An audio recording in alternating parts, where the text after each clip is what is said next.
Hey everyone! Are you ready to take your English listening skills to the next level? In today's video, we've put together a fantastic listening practice session designed to help you understand native speakers more easily.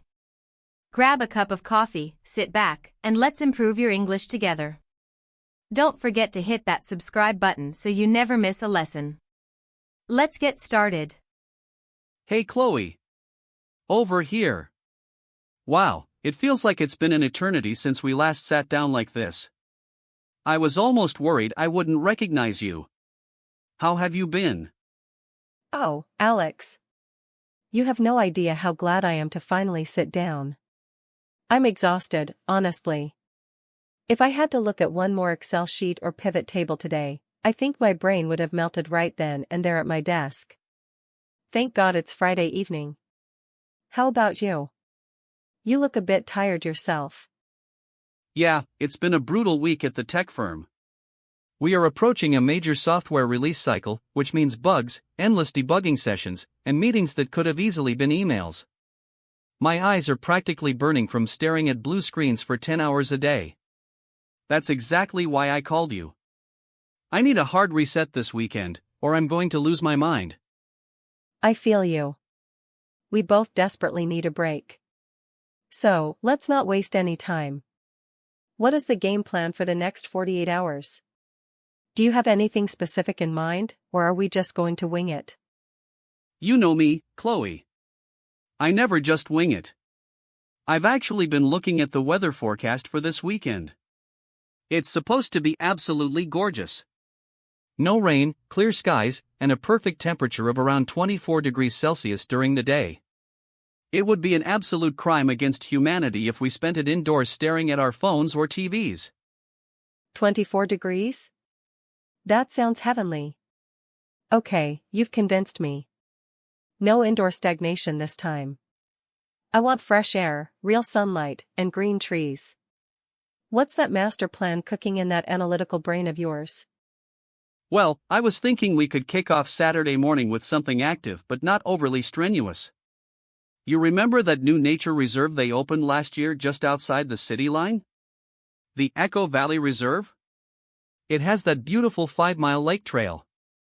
Oh, I've heard about that place. My coworker went there last month and showed me some stunning photos of the wooden boardwalks over the marshlands. She said it's incredibly peaceful. But wait, 5 miles? Alex, are you trying to punish my legs after a long week of sitting? Not at all. 5 miles on a flat, well-maintained trail is nothing. It's basically just a long, scenic walk. We can go at a very leisurely pace. No sprinting, no steep climbing. Just walking, talking, and taking in the scenery. And the best part? We can pack a picnic lunch and eat right by the observation deck overlooking the water.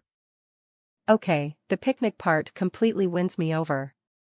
You know I can never say no to food in the great outdoors. If we are doing a picnic, we need to plan the menu properly. I don't want just dry crackers and lukewarm water. Naturally. I wouldn't dream of offering you low-quality snacks. I was thinking I could make some artisanal chicken salad sandwiches on sourdough bread. I bought some fresh ingredients from the farmer's market yesterday. Ooh, fancy. Sourdough is my absolute favorite. In that case, let me handle the refreshments and the sweet side of things. I'll bake a fresh batch of blueberry muffins tonight, assuming I don't fall asleep on the kitchen floor first. And I'll pack a cooler bag with some iced matcha lattes and chopped watermelon. How does that sound? That sounds like a feast fit for royalty, Chloe. Deal. But here is the catch. To really enjoy it without the overwhelming crowds and the scorching midday sun, we need to start early. I'm talking about meeting at the trailhead by 8:30 a.m.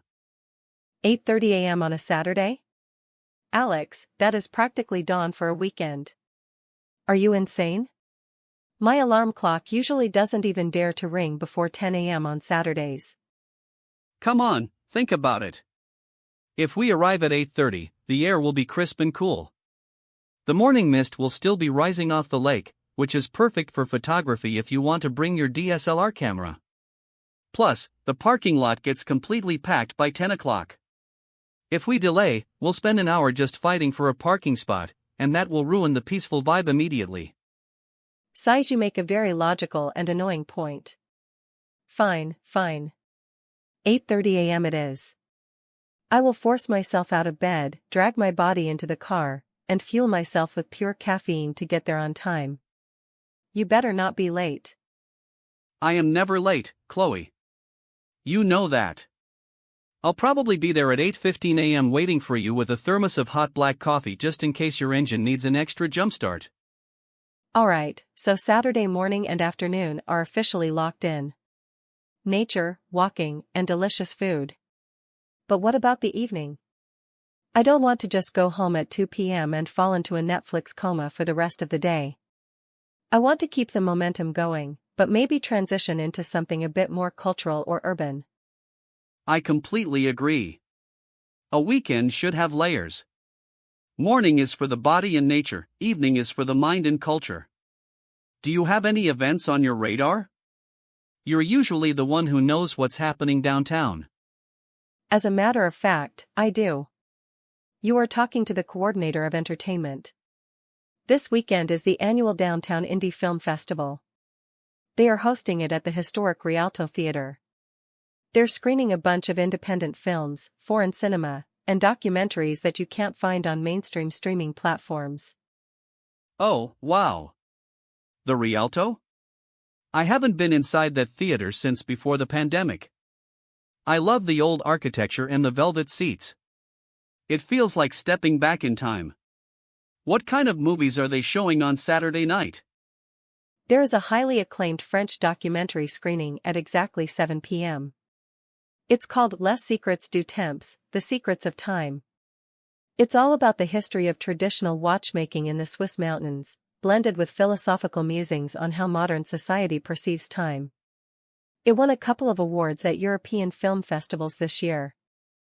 That sounds absolutely fascinating.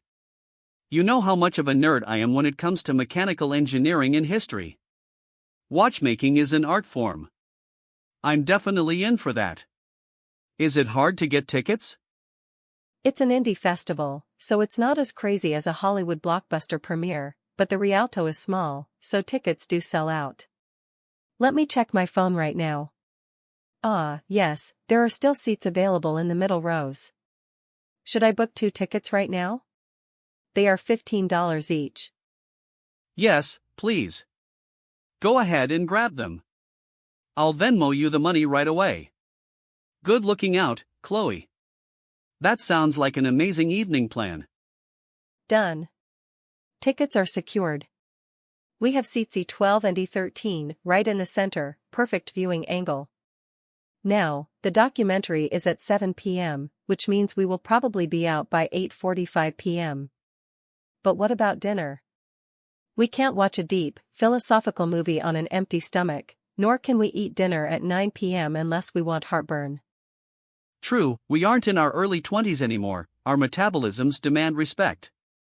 Let's eat before the movie. Say, around 5:30 p.m.? That gives us plenty of time to eat, chat, and walk over to the theater without rushing. Sounds good. What are we craving? I don't want anything too heavy or formal. No 3-course steak dinners. Do you remember that small street food alley right behind the theater? There's a fantastic, family-owned Mexican place called Taqueria del Sol. They make the best street tacos in the city, hands down. The corn tortillas are handmade on the spot, the carnitas are incredibly tender, and their spicy habanero salsa is legendary. It's casual, quick, and absolutely delicious. Oh my gosh, yes. You had me at handmade corn tortillas. I haven't been there in ages. Their churros are spectacular too, if I remember correctly. We can grab a few tacos, share an order of chips and guacamole, and maybe split a plate of churros for dessert before heading into the theater. Perfect. It's settled. Tacos at 5:30, cinema at 7 o'clock. That covers Saturday perfectly. A day of hiking in the morning, excellent food in the evening, and a thought-provoking film to wrap it all up. Wow, Saturday is looking packed but incredibly fun. Now, let's talk about Sunday. Sunday is a dangerous day. If you don't plan it right, the Sunday scaries start creeping in by 4 p.m., and you spend the whole evening dreading Monday morning. We need a strategy to combat that. You are so right. The Sunday scaries are real. My philosophy for Sunday is that it needs to be divided into two distinct halves: productivity in the morning and total relaxation in the afternoon. If I don't get my chores done on Sunday morning, I feel guilty all week. Ugh, tell me about it. My apartment looks like a tornado hit it after this crazy work week. I have piles of clothes that need washing, a kitchen sink that requires attention, and my plants are practically begging for water. Exactly. So let's dedicate Sunday morning to our respective lives. From 8 a.m. to noon, we do our adult responsibilities. I have to do my laundry, vacuum the apartment, and run to the grocery store to meal prep for the week. I find that if I put on a good podcast or an energetic playlist, I can knock out all my chores in 3 hours. That's a good mindset. I'll do the same. Deep cleaning, laundry, plant care, and maybe a bit of life administration, like paying bills and organizing my inbox. We can treat Sunday morning as a solo productivity sprint. Right. And then, once the hard work is done, we reward ourselves in the afternoon. We meet up again around 2:30 or 3 p.m. for something completely low stress. I have the absolute perfect spot for Sunday afternoon. Have you heard of the new place that opened up on 5th Street? It's called the Green Oasis Cafe. I've driven past it, but I haven't been inside. It has that massive brick exterior, right? Yes. But the real magic is on the roof. They converted the entire rooftop into a botanical garden cafe. There are glass greenhouses, hanging ivy everywhere, comfortable outdoor couches, and a panoramic view of the city skyline. It's incredibly beautiful and serene. They specialize in artisanal coffees, herbal teas, and seasonal pastries.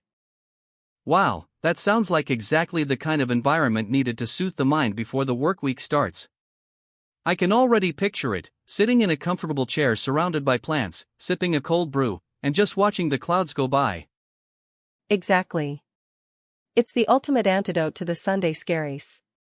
We can bring our current reads. I'm in the middle of a really good mystery novel right now, or we can just sit and chat about the movie from the night before. No pressure, no rush, no strict schedule. Just winding down. I love that idea. I've been trying to finish a biography of Leonardo da Vinci for the past month, but I never find the quiet time to read at home because I always get distracted by my computer or chores. Reading on a rooftop garden sounds fantastic. Let's aim for 3 p.m. at the Green Oasis. Perfect. Should we stay for an early light dinner there, or just stick to coffee and pastries? Let's see how we feel. They do have light options like avocado toast, artisanal cheese boards, and flatbreads if we get hungry. We can play it by ear. The important thing is that by 6 o'clock or 7 p.m., we head back to our respective homes, completely refreshed, organized, and ready to tackle Monday morning. You know, Alex, looking at this itinerary we just built, it makes me realize how important it is to be intentional about our free time. Lately, I've noticed that if I don't make plans like this, my weekends just vanish. I wake up late, scroll on social media for hours, watch random videos, and suddenly it's Sunday night, and I feel just as tired as I did on Friday. I completely agree with you, Chloe. There's a term for that in psychology. It's called revenge bedtime procrastination or passive leisure. When we are exhausted from work, our default instinct is to do nothing, because we think doing nothing conserves energy. But in reality, passive activities like endless scrolling or mindless TV binge watching don't actually restore our mental energy. They just numb us temporarily. That is so profound, and it's painfully accurate. I always feel more drained after a weekend of doing nothing than a weekend where I actually went out and did something memorable.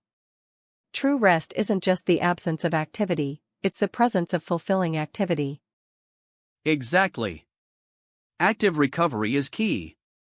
Hiking reconnects us with nature and gets our blood pumping, which reduces stress hormones. Art and cinema stimulate our creativity and give us new perspectives.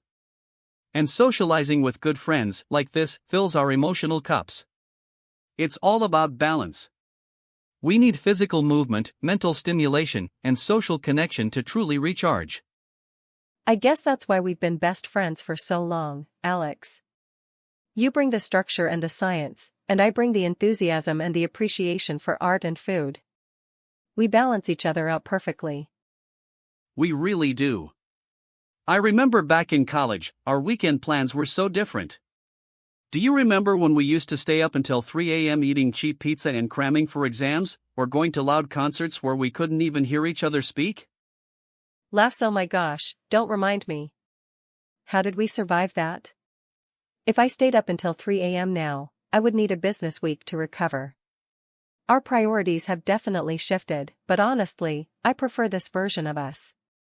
We are more mindful now. We appreciate the quiet moments, the good coffee, the fresh air, and the quality conversations. Definitely. Growth is a beautiful thing. We've traded chaotic nights for peaceful mornings, and I wouldn't have it any other way.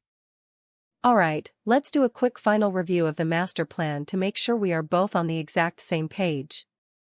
I don't want any miscommunications tomorrow morning. Good idea. Let's map it out chronologically. Saturday morning, time 8:30 a.m. sharp. Location, Echo Valley Reserve, main trailhead parking lot. Activity, 5-mile scenic hike around the lake. Lunch, picnic at the observation deck. You are bringing the chicken salad sourdough sandwiches, I am bringing the blueberry muffins, iced matcha lattes, and watermelon. Perfect. And remember to wear comfortable trail shoes or sneakers with good grip. The wooden boardwalks can sometimes be a bit slippery if there's morning dew. Noted. I'll wear my trusty hiking sneakers. Moving on to Saturday evening, time, 5:30 p.m. Location, Taqueria del Sol behind the Rialto Theater. Activity, casual dinner, tacos, guac, and definitely churros. 7 p.m., move to the Rialto Theater for the Indie Film Festival screening of the French watchmaking documentary. Excellent. I've already received the Venmo request and sent the payment for the movie tickets, by the way. Check your phone when you get a chance. Got it, received. Thank you. And finally, Sunday morning, 8 a.m. to 12 p.m. solo productivity sprint at our own apartments. Cleaning, laundry, groceries, and life admin afternoon, 3 p.m. meet at the Green Oasis Cafe on 5th Street. Activity, rooftop garden relaxation, coffee, pastries, reading books, and winding down. That is a flawless itinerary. It covers all the bases. I am genuinely excited for this weekend now. It feels like the perfect antidote to a stressful work week. Me too, Alex. Just talking about it has already made me feel lighter and less stressed. The anticipation of a good weekend is almost as good as the weekend itself. It really is. Well, I should let you go home so you can get some rest and so you can actually bake those muffins without falling asleep. Haha, yes. The muffins require my full attention. I need to make sure they are perfectly fluffy for our picnic. I'll text you when they are out of the oven just to tease you. I'll be waiting for that text. Get home safely, Chloe. Drink some water, relax tonight, and I will see you at the trailhead tomorrow morning at 8:30 a.m. See you tomorrow, Alex. Drive safely and have a restful evening. Bye. Bye, Chloe. Take care.